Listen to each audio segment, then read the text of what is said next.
welcome to Storytime. I'm so happy that you can be here with me today. We miss seeing our friends down at the library, so we're going to start some online story times where we can still be with you and read you stories in your own home. The first book that I'm going to read for Storytime today is The Lorax. It's by Dr. Seuss, and I'm reading this book in honor of Earth Day, which was last week. This book is all about respecting the earth and trees. It's written by Dr. Seuss, and now we will read The Lorax. At the far end of town where the grickle grass grows, and the wind smells slow and sour when it blows, and no birds ever sing excepting old crows, is the street of the lifted Lorax.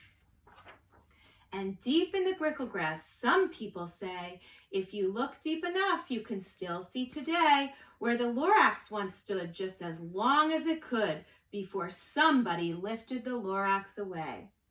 What was the Lorax, and why was it there? And why was it lifted and taken somewhere? From the far end of town where the grickle grass grows, the old Onceler still lives there. Ask him, he knows. You won't see the Onceler. Don't knock at his door. He stays in his lurkum on top of his store. He lurks in his lurkum, cold under the roof, where he makes his own clothes out of muffered moof. And on special dank midnights in August, he peeks out of the shutters, and sometimes he speaks and tells how the Lorax was lifted away. He'll tell you, perhaps, if you're willing to pay. On the end of a rope, he lets down a tin pail, and you have to toss in 15 cents and a nail, and the shell of a great-great-great-grandfather's snail.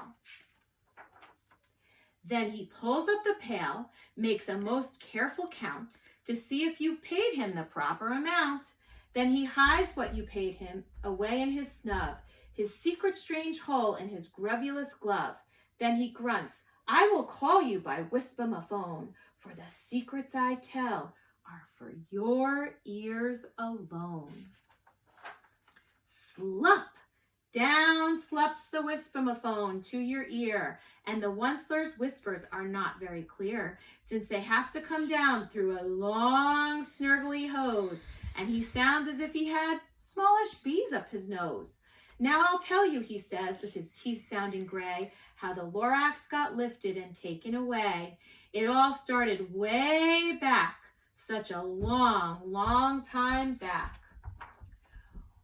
Way back in the days when the grass was still green and the pond was still wet and the clouds were still clean and the song of the swami swans rang out in space, one morning I came to this glorious place, and I first saw the trees, the Truffula Trees, the bright-colored tufts of the Truffula Trees, mile after mile in the fresh morning breeze.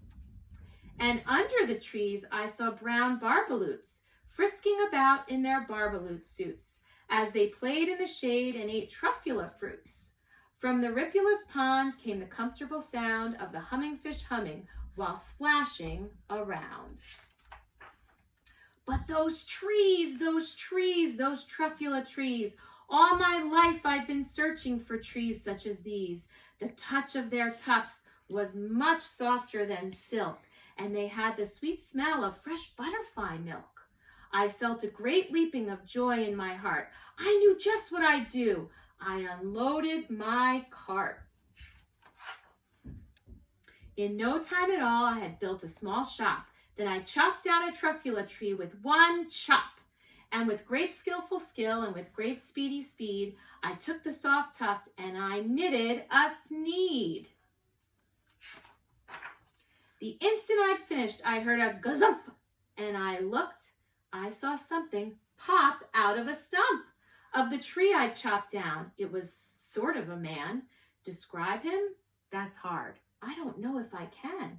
He was shortish and oldish and brownish and mossy, and he spoke with a voice that was sharpish and bossy. Mister, he said with a sawdusty sneeze, I am the Lorax and I speak for the trees. I speak for the trees have no tongues, and I'm asking you, sir, at the top of my lungs. He was very upset as he shouted and puffed. What's that thing you've made out of my truffula tuft? Look, Lorax, I said, there's no cause for alarm. I chopped just one tree. I'm doing no harm. I'm being quite useful. This thing is a thneed. A thneed's a fine something that all people need. It's a shirt, it's a sock, it's a glove, it's a hat. But it has other uses. Oh yes, far beyond that. You can use it for carpets, for pillows, for sheets, or curtains or covers for bicycle seats. The Lorax said, Sir, you are crazy with greed. There is no one on earth who would buy that fool thneed. But the very next minute I proved he was wrong, for just at that minute a chap came along, and he thought that the thneed I had knitted was great. He happily bought it for $3.98. I laughed at the Lorax. You poor stupid guy. You never can tell what some people will buy. Here's the man buying it. I repeat, cried the Lorax, I speak for the trees. I'm busy, I told him. Be quiet, if you please. I rushed across the room and in no time at all built a radio phone, and I put in a quick call. I called my brothers and uncles and aunts, and I said, listen here, here's a wonderful chance for the whole Onceler family to get mighty rich.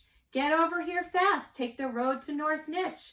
Turn left at Weehawken, sharp right at South Stitch. And in no time at all, in the factory I built, the whole Onceler family was working full tilt. We were all knitting thneeds just as busy as bees to the sound of chopping of Truffula trees. And you can see here all of the trees that they're cutting down to make their thneeds. Then, oh baby, oh, how my business did grow. Now chopping one tree at a time was too slow. So I quickly invented my super axe hacker, which whacked off 4 Truffula trees at one smacker. We were making thneeds 4 times as fast as before, and that Lorax, he didn't show up anymore.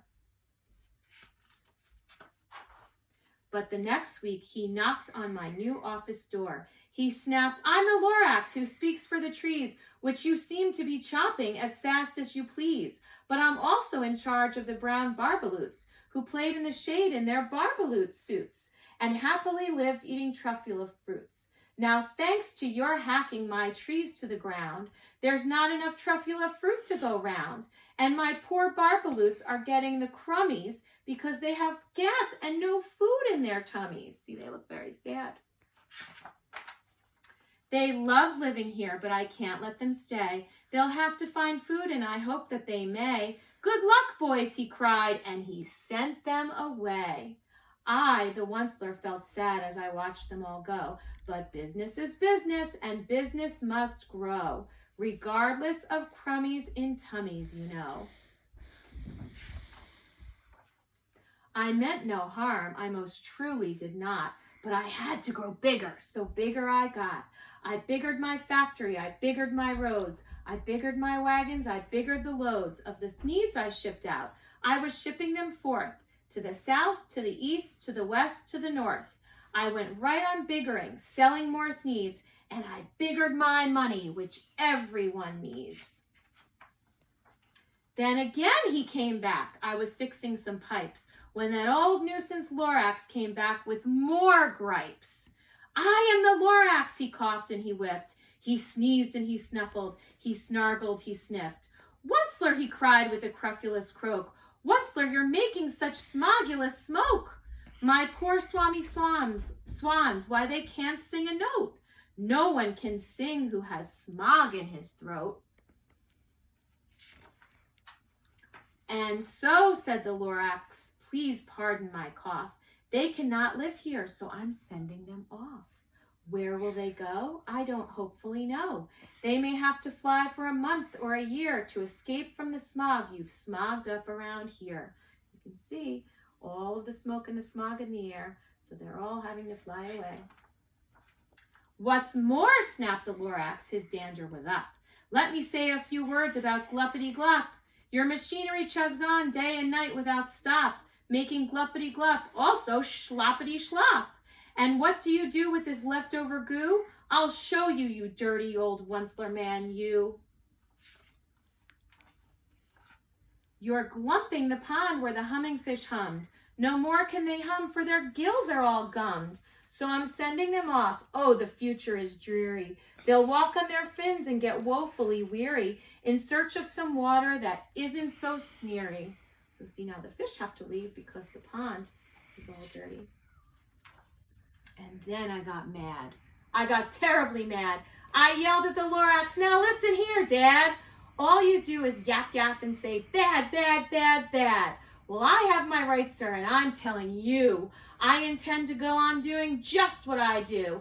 And for your information, you Lorax, I'm figuring on biggering and biggering and biggering and biggering, turning more Truffula trees into needs, which everyone needs. And at that very moment, we heard a loud whack. From outside in the fields came a sickening smack of an axe on a tree. Then we heard the tree fall, the very last Truffula tree of them all. You can see all of these trees have been cut down, and that was the last one. No more trees, no more needs, no more work to be done. So in no time, my uncles and aunts, everyone, all waved me goodbye. They jumped into my cars and drove away under the smoke-smuggered stars. Now all that was left neath the bad-smelling sky was my big empty factory, the Lorax and I. The Lorax said nothing, just gave me a glance, just gave me a very sad, sad backward glance as he lifted himself by the seat of his pants. And I'll never forget the grim look on his face when he hoisted himself and took leave of this place through a hole in the smog without leaving a trace. And all that the Lorax left here in this mess was a small pile of rocks with one word, unless. Whatever that meant, well, I just couldn't guess. That was a long, long time ago, but each day since that day I've sat here and worried away. Through the years, while my buildings have fallen apart, I've worried about it with all of my heart. But now, says the Onceler, now that you're here, the world of the Lorax seems perfectly clear. Unless someone like you cares a whole awful lot, nothing is going to get better. It's not. So catch, calls the Onceler, and he lets something fall. It's a Truffula seed. It's the last one of all. You're in charge of the last of the Truffula seeds, and Truffula trees are what everyone needs. Plant a new Truffula, treat it with care, give it clean water and feed it fresh air.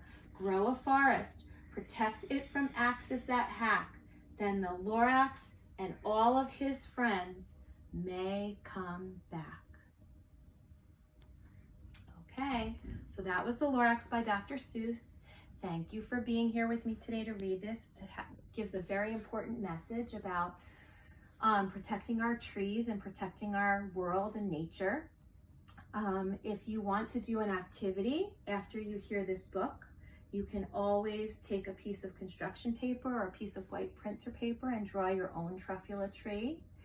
If you're a little bit older and you want to try a more challenging activity, you can do your picture along with a continuation of the story, telling what happens after this little boy or after you might plant the last Truffula seed. What could happen then? What could happen next? You can write your own story. And soon, hopefully, when the library reopens, maybe you can bring it in and show it to us. Thank you for being here with me today, and I can't wait to see you next week when I can read you another story. Bye.